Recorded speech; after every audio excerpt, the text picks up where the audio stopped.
দেখেন ওনাদের ভোগান্তির জন্য এখানের লোকজন গিয়া ওই ফটো খালি বাউফল ওনাদের আত্মীয় ওইখান থেকে ইউনিয়ন পরিষদ থেকে গিয়া মৃত্যু নিবন্ধন করে করতেছে। এখন এই যদি আমাদের ভোগান্তি হয়, আমরা আজকে আসছিলাম সচিব মহোদয়ের সাথে সাক্ষাৎ করিয়া জিনিসটা বুঝতাম যে স্যার মানুষকে আর কতটুকু কষ্ট দিলে আপনার স্টাফগণ শান্তি পাবে, বলেন আমাদের বাঁচার পথটা কি?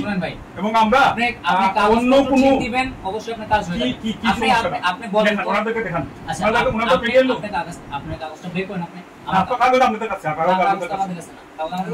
আপনি নিয়ে গেছেন না? আপনারা এখন বললেন যে এই কাগজটা হইছে না, এটা তো আপনার কাগজ না, কাগজটা আমি দিয়ে পাঠাইছি।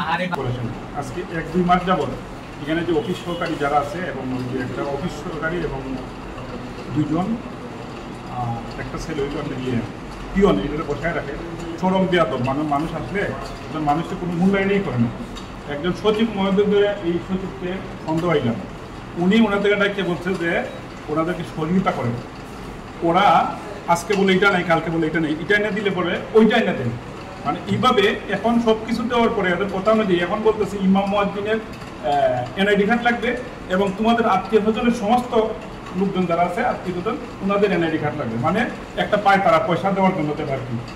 আমরা পয়সা দিতে নারাজ। আজকে আসছিলাম যে ওনার সাথে দেখা করে জিজ্ঞেস করবো যে আপনি যে আপনার অফিস সহকারী যারা নিবন্ধন এবং ওয়ারিশন সার্টিফিকেটের দায়িত্ব দিচ্ছেন, ওনাকে আপনার বড় না আপনি ওনার বড়?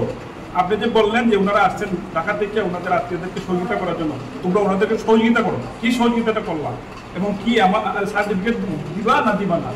ও যেটাই বলে এটা ফেক, এটা ফেক। আজকে আমরা আসছি যে কোনগুলা ফেক এবং কোনগুলা সঠিক এগুলা তুলে ধরার জন্য, বুঝছেন? এবং আমরা দুদকে এটা প্রিপারেশন নিয়েছি যে আমরা দুদকে গিয়া এদের বিরুদ্ধে আমরা মামলা দিব।